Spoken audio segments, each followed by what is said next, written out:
Golden health में आज हम बात करेंगे super pack of natural nutrients की, जिनका आपके लिए यानी जो प्रेग्नेंट लेडीज़ हैं उनके लिए और गर्भ में पल रहे बच्चे के विकास के लिए बहुत अधिक महत्व होता है।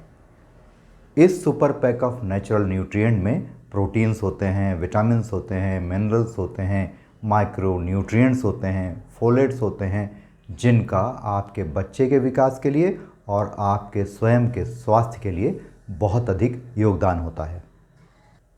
हम बात कर रहे हैं प्रेगनेंसी के दौरान ली जाने वाली ग्रीन और रेड स्मूदीज़ की या थिक जूस की, जिसको आपके अपने स्वास्थ्य के लिए लेना बहुत ज़रूरी है और बच्चे के संतुलित विकास और उसे स्ट्रांग बनाने के लिए भी लेना बहुत ज़रूरी हो जाता है। तो आपको प्रेगनेंसी के दौरान, पूरी गर्भावस्था के दौरान दिन के समय ग्रीन स्मूदी का सेवन करना चाहिए और शाम के समय भोजन से पहले रेड स्मूदीज़ का सेवन करना चाहिए।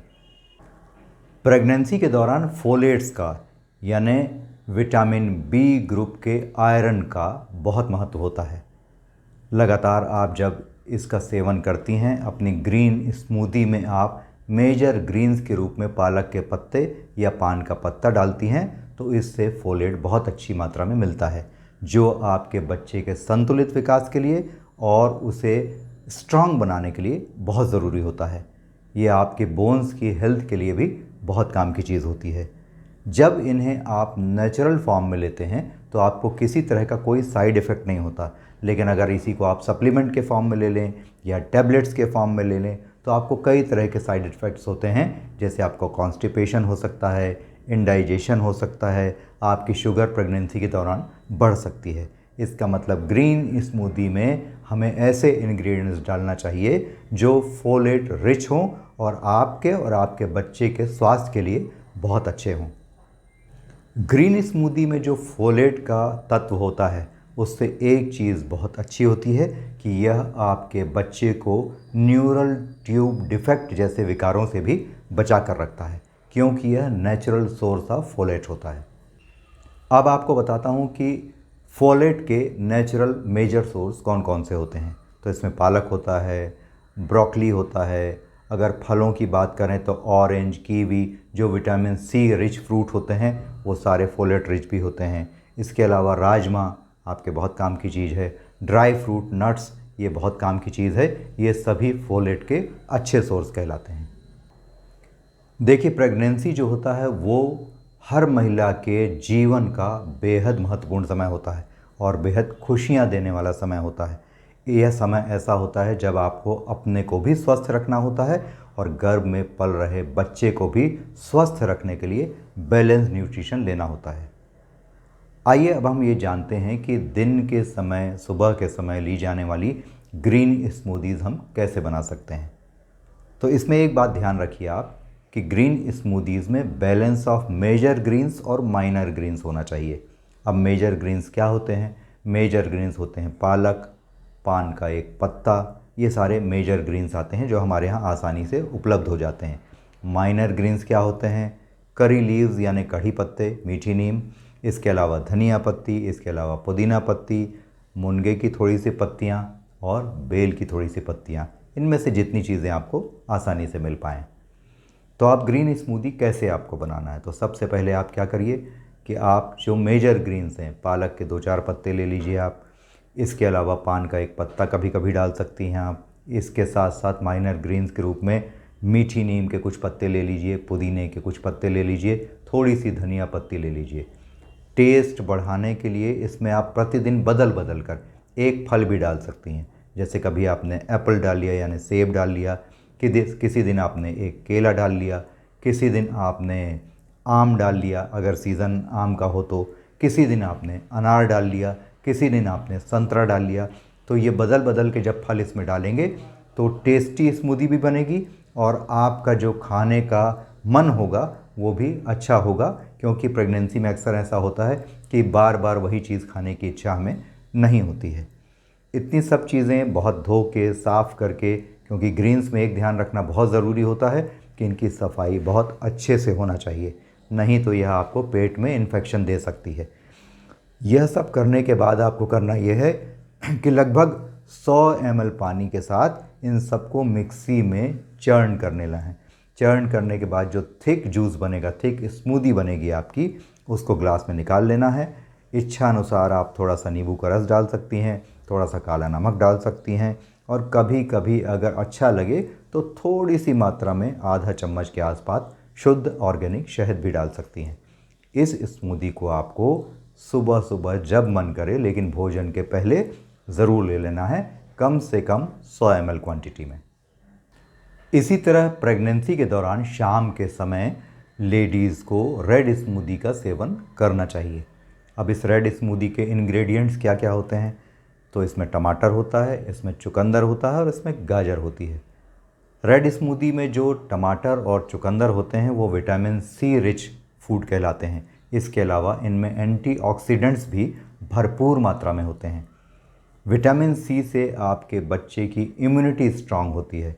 इसके अलावा जो एंटीऑक्सीडेंट्स होते हैं वह आपके शरीर को मजबूती तो देते ही हैं, और प्रेगनेंसी के दौरान जो टॉक्सिन्स जनरेट होते हैं हमारे शरीर में, उसको फ्लश आउट भी बहुत अच्छी तरह से करते हैं। आपकी रेड स्मूदी में जो टमाटर डाला जाता है वह आपके शुगर को और ब्लड प्रेशर को भी गर्भावस्था के दौरान कंट्रोल में रखता है। इसके अलावा इसमें जो लाइकोपीन नाम का एक नेचुरल इंग्रेडिएंट पाया जाता है, वह आपके हार्ट हेल्थ और ब्लड सर्कुलेशन के लिए बहुत अच्छा होता है। साथ ही टमाटर आपको प्रेगनेंसी के दौरान होने वाले कॉन्स्टिपेशन से भी बचाता है। फोलेट का बहुत अच्छा सोर्स तो टमाटर होता ही है। इसके अलावा यह आपके बच्चे को संतुलित मात्रा में कैल्शियम, पोटेशियम और मैग्नीशियम भी देता है। हाँ, एक बात ज़रूर ध्यान में रखने की है कि गर्भावस्था के दौरान जब आप टमाटर का सेवन करें तो उसकी बहुत अधिक मात्रा का सेवन नहीं करना चाहिए। मीडियम साइज़ के 1 से 2 टमाटर आपकी स्मूदी में डालने के लिए सफिशिएंट होते हैं। अब इस रेड स्मूदी के दूसरे इंग्रेडिएंट की बात करें, जिसका नाम है कैरेट यानी गाजर। तो गाजर में बीटा कैरोटीनॉइड्स और रेटिनोइक एसिड होता है, जो विटामिन ए से भरपूर होता है और आपके बच्चे के संतुलित विकास के लिए, ब्रेन के डेवलपमेंट के लिए, आइज़ के डेवलपमेंट के लिए बहुत अच्छा होता है। अब बात करते हैं आपकी रेड स्मूदी के तीसरे इंग्रेडिएंट की। वो होता है हमारा चुकंदर या बीट रूट। बीट रूट में एंटीऑक्सीडेंट्स और विटामिन सी भरपूर मात्रा में होते हैं। इससे होता यह है कि आपके और आपके बच्चे की जो ब्लड की क्वालिटी है वो अच्छी इम्प्रूव होती है, हीमोग्लोबिन बढ़ता है, जिससे आप और आपका बच्चा एनीमिक होने से बच जाते हैं।